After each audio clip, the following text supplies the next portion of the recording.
Welcome to this explainer. Today, we're diving into what's pretty much universally considered the single most disastrous strategic choice of World War II. We're talking about a decision that literally caused the downfall of Nazi Germany. If you ask historians what the biggest turning point of the war actually was, you're going to get a whole lot of different answers. Was it Pearl Harbor, D-Day, maybe the atomic bomb? But if we really look at the data, one specific choice stands head and shoulders above the rest.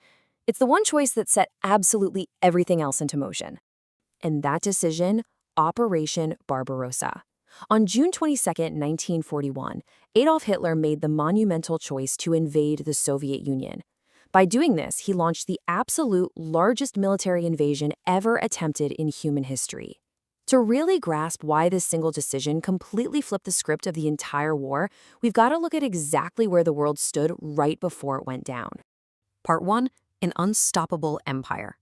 So, by the summer of 1941, Hitler's military seemed, completely invincible. They had just conquered Poland in a matter of weeks. They swept through Denmark, Norway, and the Low Countries like it was nothing.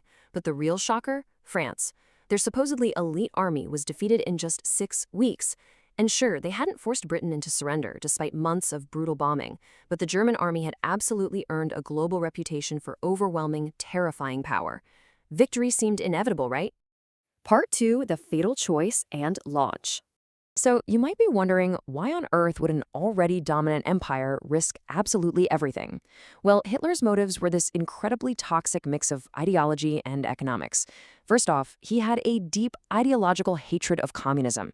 He basically viewed the Soviet Union as his ultimate long-term enemy. Secondly, he completely underestimated the Red Army. He had this false belief that Joseph Stalin's political purges in the late 1930s had fatally weakened their military leadership. But beyond the ideology, there was just a desperate economic hunger. Germany desperately needed oil from the Caucasus. They wanted Ukrainian wheat to feed their population. They were after vast industrial resources, factories, and minerals to make Germany economically untouchable for generations. So the plan was locked in. On June 22, 1941, the German Blitzkrieg launched across a massive, sprawling front, stretching over 1,800 miles. Just think about the sheer scale of that geography for a second. It's mind-blowing. And the German High Command? They were so incredibly confident that they expected a quick 3 to 4 month victory. They genuinely thought the whole campaign would be wrapped up long before the brutal Russian winter could even become an issue. That initial strike was downright terrifying. At dawn, thousands of artillery guns opened fire. The sky was completely filled with aircraft, and more than 3,000 German tanks just pushed forward. And honestly, the strategy worked brilliantly at first. Entire Soviet armies were surrounded almost instantly. Hundreds of thousands of prisoners were captured, and cities fell with a speed that genuinely shocked foreign observers. To the outside world, it looked like the Soviet Union might actually collapse before Christmas. And the manpower behind this? It was staggering. Operation Barbarossa involved nearly 3 million German soldiers crossing into Soviet territory. Let that number sink in for a second. 3 million soldiers. It was, without question, the absolute largest and most terrifying military invasion humanity had ever seen. Part 3, the collision with reality. Now, what's fascinating is how quickly that myth of Nazi invincibility just cracked. While Hitler fully expected a short summer campaign against a weak, collapsing enemy, the reality on the ground was an absolute nightmare. The Russian autumn brought heavy rains that turned unpaved roads into endless oceans of deep, impassable mud. Then came the brutal -40-degree winters. But even more surprising than the weather was the human element. The Soviet population didn't just collapse, they mobilized. They actually dismantled their factories piece by piece, loaded the machinery onto trains, and relocated entire industries east of the Ural Mountains, completely out of reach from German bombers. Teenagers and women stepped up to work impossible hours just to keep manufacturing going. Beneath those early newspaper celebrations of German victories, a massive logistics crisis was brewing. The invasion front was simply way too large to maintain. Supply trucks couldn't even come close to keeping up with the rapidly advancing tanks. Fuel became incredibly scarce. And here's a fascinating logistical detail. The German transportation system basically crawled to a halt because Soviet railroads used entirely different track gauges than the rest of Europe. The German trains literally couldn't run on the Soviet tracks without causing massive delays. It was a complete bottleneck. Part 4. The Unraveling. By autumn 1941, as German forces crept closer to Moscow, Stalin made a critical choice. He flat out refused to evacuate the capital. His decision to stay massively strengthened Soviet morale right as the elements turned against the invaders. And then, the true horror of the Russian winter set in. Temperatures completely plummeted. Because Germany expected a quick summer victory, their soldiers severely lacked proper winter clothing.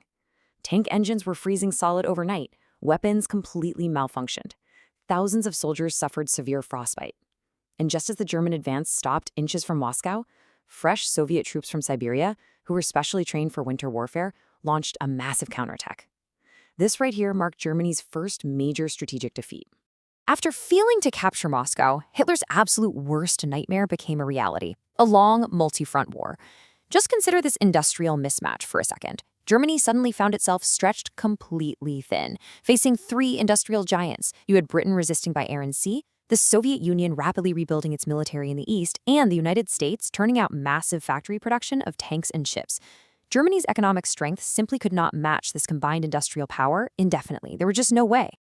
But Hitler decided to try one more massive push. In 1942, he aimed for the Caucasus oil fields, but his forces got fatally bogged down in a city called Stalingrad. This became the ultimate turning point of the war. It was one of the bloodiest, most relentless room-by-room battles in human history. The Soviet forces eventually surrounded the German Sixth Army, and Hitler stubbornly refused to allow any retreat whatsoever. As a result, by February 1943, nearly 300,000 starving and freezing Axis soldiers were trapped and forced to surrender. Germany never regained the initiative in the East after this bloodbath. Part 5. The Price of Arrogance. Fast forward to 1945, and Soviet troops had stormed all the way into Berlin, completely collapsing the Nazi regime. When we look back on this, historians consistently point to Barbarossa as the defining mistake of the war, and for several key reasons. Germany wildly underestimated Soviet resilience and human determination. They planned an invasion with logistics that were completely unsustainable. The leadership stubbornly ignored repeated warnings from experienced military commanders. They carelessly stretched their military across multiple fronts, and ultimately they united their enemies, creating an unstoppable alliance with overwhelming manpower and resources. Zooming out from 1945 to today, the broader lesson here is just incredibly powerful. Whether you're looking at business, politics, or just everyday life, leaders so often fail because they believe previous victories guarantee future success. Hitler's early wins bred a deeply dangerous overconfidence. He dismissed harsh realities, ignored logistics completely, and let confidence curdle into pure arrogance. Sometimes the absolute greatest risk you'll ever face comes right after a long winning streak, right when you feel untouchable.